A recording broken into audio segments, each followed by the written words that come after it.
Welcome back. Today I'm excited to listen to more Band-Maid. You probably already know that I've been going through their catalog from the very beginning in chronological order, and right now I'm in the middle of the album Just Bring It. The album started off with a couple of amazing songs that have pretty interesting videos too, like Don't You Tell Me and Puzzle. And after hearing Puzzle, it shot up my personal charts, and right now it's tied with several other songs for my favorite Band-Maid song. But today we're listening to Moratorium, or on the album, and I think on Band-Maid's official channel, it's spelled with the katakana letters, so it's basically 6 letters, Moratoriamu. I just read the lyrics to myself, and the word moratorium doesn't show up in the lyrics. The song seems to be about self-actualization, taking charge of your own life, and one phrase that's repeated in the choruses is, don't dilly-dally. And basically I took that to mean, don't wait around, don't waste your time. If there's things you want to do, go do them. Although the way it's written, it could probably be interpreted any number of ways. This one does not have an official music video or even an official live video. So I'm going to listen to the audio first, and then I have a couple of videos that aren't listed as an official music video, but they look like they were filmed in pretty high quality. Unlike other reactors, I don't put off listening to these songs. I think I've heard every Band-Maid song at least once. But since I've started doing these reviews or reactions on this channel, I have put off listening to some of them, and most of them I have not listened to with good quality headphones. Last note before I get started, I will pause occasionally to talk about what I heard, or when we get to the videos, what I saw. If you want to listen to the song straight through, it's on the album. It's on various streaming services, including YouTube. So let's get started.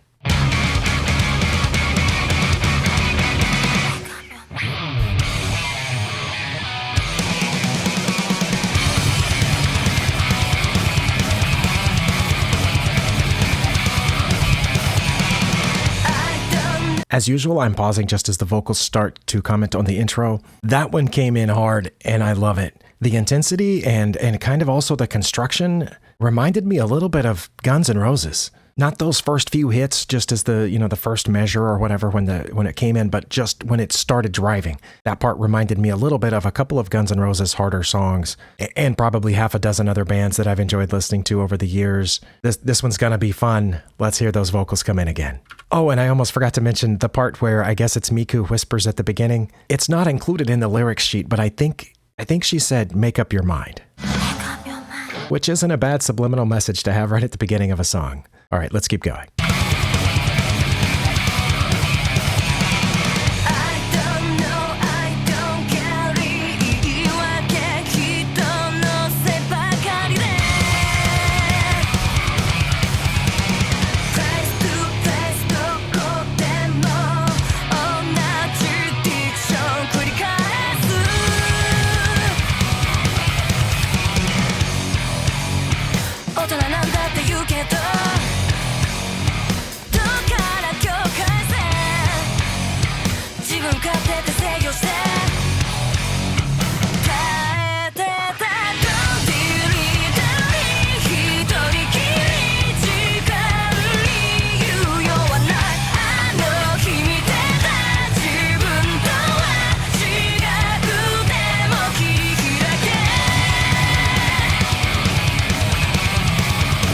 Oh, wow. I love the part where the drums are just driving there and all the instruments are just coming in to make this just a fantastically intense song. But at the same time, the chorus especially has a really catchy, memorable melody to it. I don't think it necessarily reminds me of anything, but it just has kind of a familiar feeling and just a bouncy movement to the chorus. And the way the verse was constructed was just absolutely incredible. I think everybody's getting a time to shine here, which is coming to be like the signature of a Band-Maid song that if all 5 members aren't noticeable during the recording, they stop and do it over. It just seems like they make such an effort to make sure that everybody's included and everybody's noticed. Let's keep going.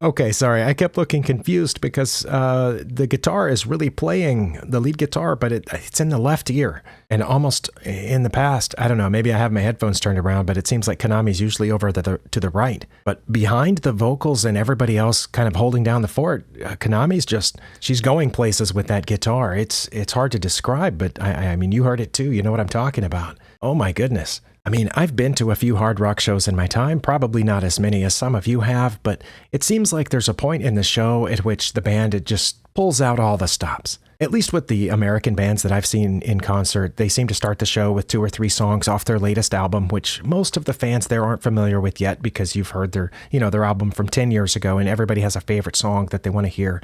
And then the band usually gets to like a list of greatest hits throughout, a certain point, but then they slow it down and there's a couple of ballads and then they ramp it back up again right as they're ready to close out the show. And it seems like there's a point where there's a song where there's everything goes. Anything goes. And this feels like one of those songs. This feels like the song that you would want to place in the set list someplace where when you're ready to just let loose, just going crazy.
All right, for all I said about in the early part of the song where it felt like they were just going to let everything loose, let anything go, it felt like the guitar solo was strangely contained and controlled. And I don't mean it was tame or, not good. It was really good, but it was surprisingly tame compared to the rest of the song, it felt like to me. It was creative and unusual. But I definitely noticed a higher level of control there instead of just let's go as hard and fast as we can. It was precise.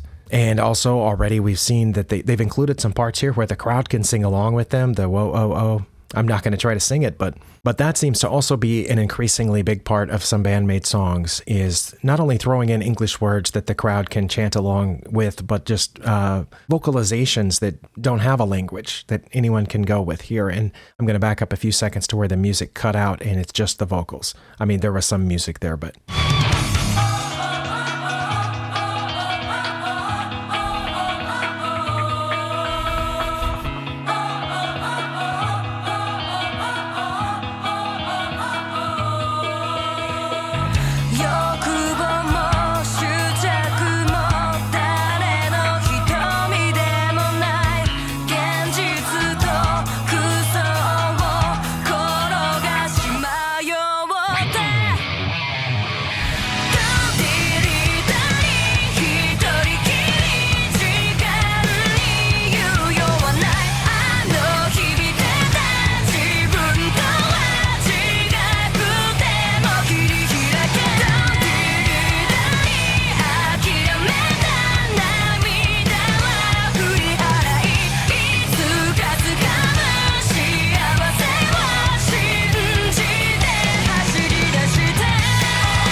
Wow, that song seemed to be 3 or 4 different songs in one. Not only was there the almost unconstrained driving hard rock fiesta there at the beginning, but the very memorable, not quite poppy, but bouncy chorus, then the slightly darker turn right before, almost into grunge or something, before we went into the guitar solo, then the chanting sing-along parts that make it almost seem like an anthem, and then kind of merging all of that together, and the outro ended with just a vocal by itself. I think I heard a reactor mention about Band-Maid a year or so ago, not long after I first started listening to them. Somebody said something like, they put into one song what some bands would say for 5 or 6 different songs. I'm not a songwriter. Some of you might be, but the way I understand it, you get a good idea, a good lick, a good riff, or whatever, a good vocal, maybe melody, and then you build a song around that. Band-Maid seems to get a bunch of those ideas, and instead of building a bunch of songs, when they've got all those ideas, they put them in one bucket and make one song. And then they get a bunch of other ideas, and instead of building a bunch of other songs, they build one more song. This song definitely evidenced that to me, that it felt like they had several really good ideas. They had this idea for this sing-along chanting section. They had the idea for just the completely almost going nuts, double bass driving sections. Then the slow, darker, heavy-hitting section right before the solo. All these parts, each one of which they could have built a song around, and they put it all in one song. Oh, that's mind-blowing. Wow. All right, if I'm not mistaken, this video that I have pulled up is from the live show at Studio Coast in 2017. 2017 was the year this album came out, so this is, shortly thereafter. I don't know what the date was. It's not listed here. But let's just go.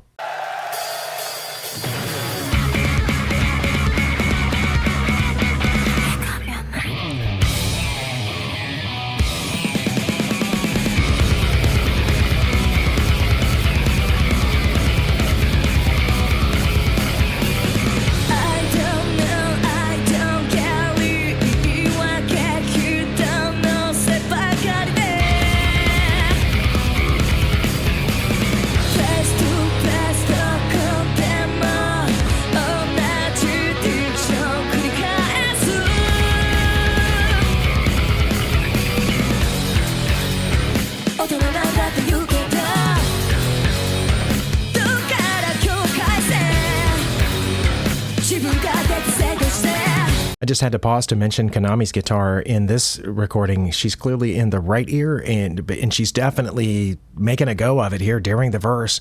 It sounds like she's like half soloing, half just doodling on the guitar, and almost not even paying attention to the rest of the song, except that it somehow fits. It somehow accents and underlines parts of what's being sung and what everybody else is playing, while looks like Misa and Akane mostly, but probably with Miku's help, are holding down the groove here, and Konami's just feeling free to do whatever she wants. Let's keep going.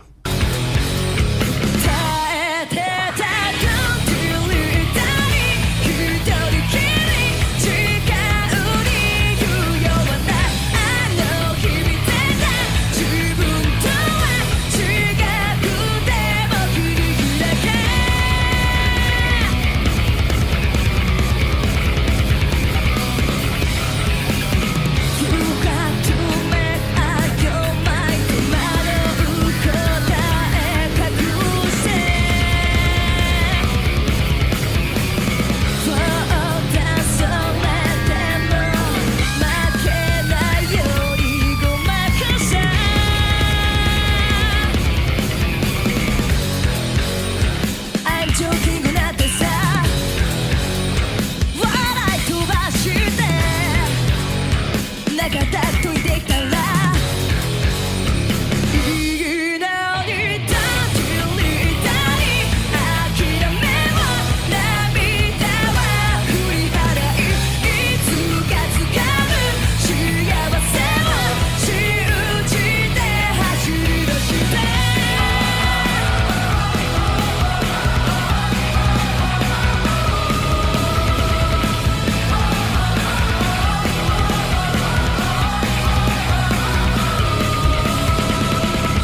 All right, there's that darker, heavier, almost grungy sound that I was talking about, but what an experience it must have been to been at this show. You saw the hundreds of hands waving there, and I don't know how many of the audience members knew about the chant before the song started, but you know, you're quick to catch on once a few people start doing it. I also liked that the fact that I saw Konami singing along there into the mic during Puzzle, I think was the first time that we heard her voice, but even when we can't hear it distinctly, we like to see her joining in on the vocals. I'm surprised she was able to have the concentration to do that after everything she was doing on the guitar. I also just noticed, I think that both times I paused here, it was on an kind of an awkward in-between shot of Misa there. Let's keep going.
I heard another somewhat familiar song start to come in there right at the end. Oh my goodness. I'm blown away. I don't have a lot to say about that. The one thing that I kept thinking through that last third of the song, probably from the guitar solo on to the end, was how many bands get a song, one song on the radio, one song on the chart, and that's it for their career. And we've heard a lot of those songs because over the years growing up, we've heard pop radio, we've heard the top 40 charts, we've seen the articles, and that one song for most of those bands, if not all of them, is not as good as this one song. I didn't think it exactly like that while I was paying attention to the video, but the idea kept coming up of how many bands would want one song like this, one charter like this. Doesn't have to be a chart topper, but just, break into the top 40, the Billboard 100, whatever it's called. One song that's on radio rotation.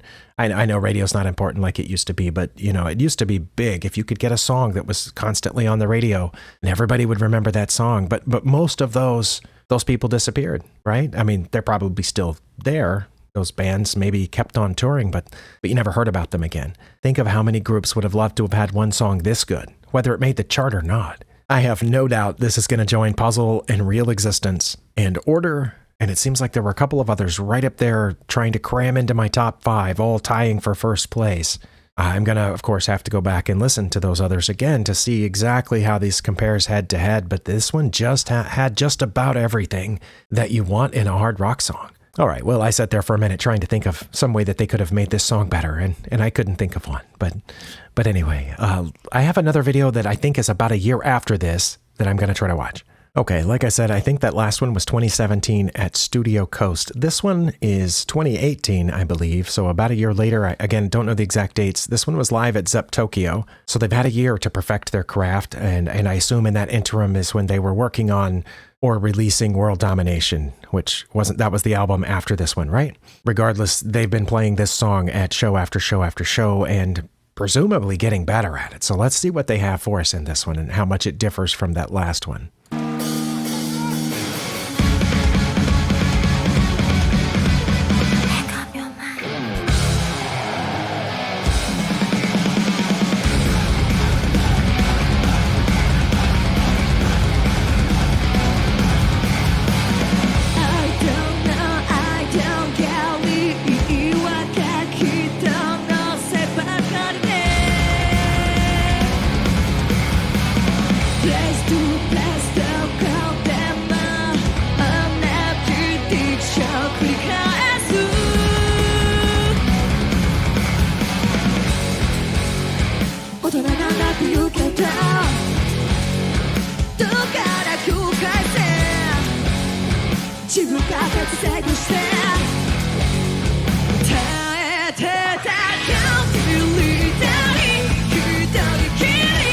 All right, well, so far I haven't noticed a lot of differences in the sound as a whole, but a couple of differences I've noticed is the lighting is better at this show, at least for us to see the members of the band. I felt like that other one was pretty dark. And also in this one difference in the sound is that I feel like I can hear the backup vocals more clearly in this one, Miku. The harmonies, the things she's saying, and definitely the part at the beginning, the Make Up Your Mind, it was much more clear in this version to me. So, either they had her better in the mix or they fixed it afterwards. Or she was getting more confident. I don't know. She seemed pretty confident from the beginning, but anyway, let's keep going.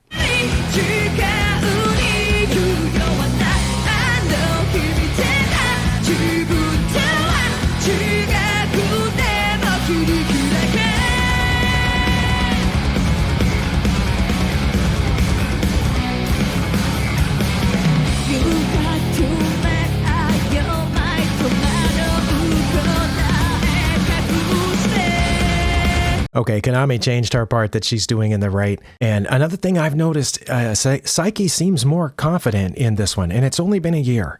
There was a marked difference for me from the 2017 show to this one as far as how comfortable Psyche feels on stage and gesturing to the crowd, moving around. She seems, maybe she just felt better on this day, I don't know. But she definitely seems more at ease in front of this crowd at this show than she did in the previous one. And of course, we've already seen at least one video from the recent Yokohama arena where it's just incredible how far she's come as the commanding presence in the room. But I'm starting to definitely see, seeds of that here and, evidence that that's been growing in her throughout their career.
One thing I just now caught in this show, and I've backed up to the point where I caught it, that I didn't catch in the previous one or in the studio track, and it may not have happened in those, but I noticed in this one there was a part in which Psyche had just, I don't know how many measures, had just continued singing without a breath, and here she caught a breath, and seamlessly Miku said her line.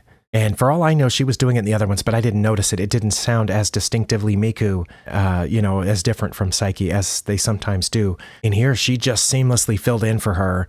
And I don't know whether that was planned or something that had been happening the whole time, but she switched from singing the backup harmony part to singing the lead part for one line, "Don't dilly-dally," while Psyche took a huge breath and then kept going. Either way, whether it was planned or, whether she knows when to fill in for the lead singer, either way, it's impressive how seamless it was, and I wouldn't have caught it if they hadn't have just focused on her for just a second.